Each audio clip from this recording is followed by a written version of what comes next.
name is Tabitha Humphrey. I'm an EKU MSN student, and this is my NSC 890 PowerPoint presentation on breastfeeding among adolescent mothers, an integrative review of studies.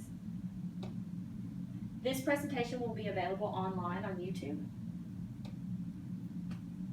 So I began my study with a research-based question regarding the effect of peer support compared to limited lactation education on breastfeeding initiation and duration within the first 3 months postpartum in adolescent mothers.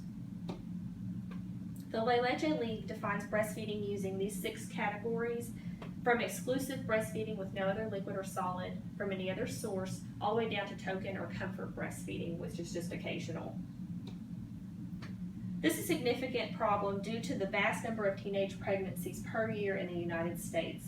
Approximately over 600,000 teenagers a year give birth to children. In fact, in 2011, Kentucky, where I am now, had the 7th highest rate of adolescent pregnancies among females aged 15 to 19. Healthy People 2020 gives goals and objectives such as improving the health and well-being of women, infants, children, and families, and as you can see, these are pretty pertinent to this issue. My first study included a randomized control trial in which lactation consultant peer counselor teams educated and counseled participants starting in the 2nd trimester of pregnancy and ending at 4 weeks postpartum, all the way through face-to-face in-hospital visits to determine whether this had an effect on breastfeeding duration.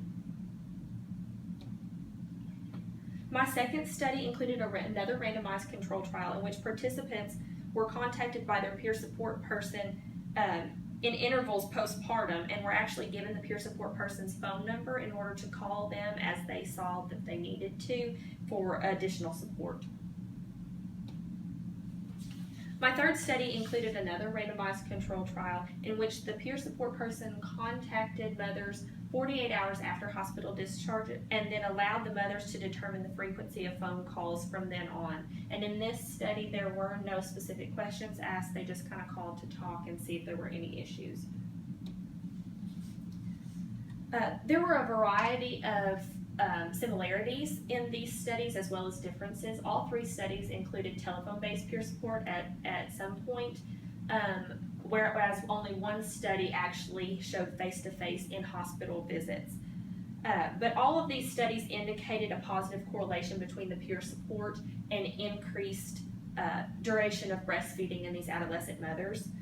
So this suggests that for future practice, we should combine prenatal and postpartum breastfeeding peer support programs in order to improve breastfeeding initiation rates and duration among adolescent mothers.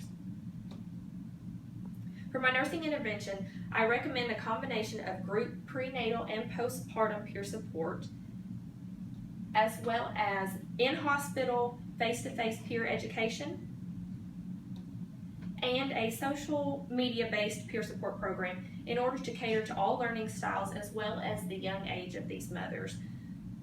Group programs such as these could take place in a public community-based setting such as a library or school or community convention center or meeting hall where these adolescent mothers would feel comfortable interacting with each other.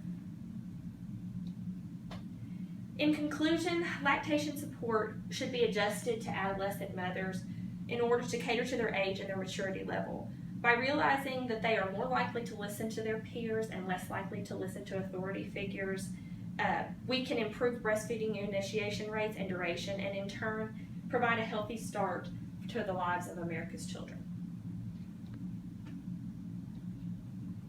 Thank you so much.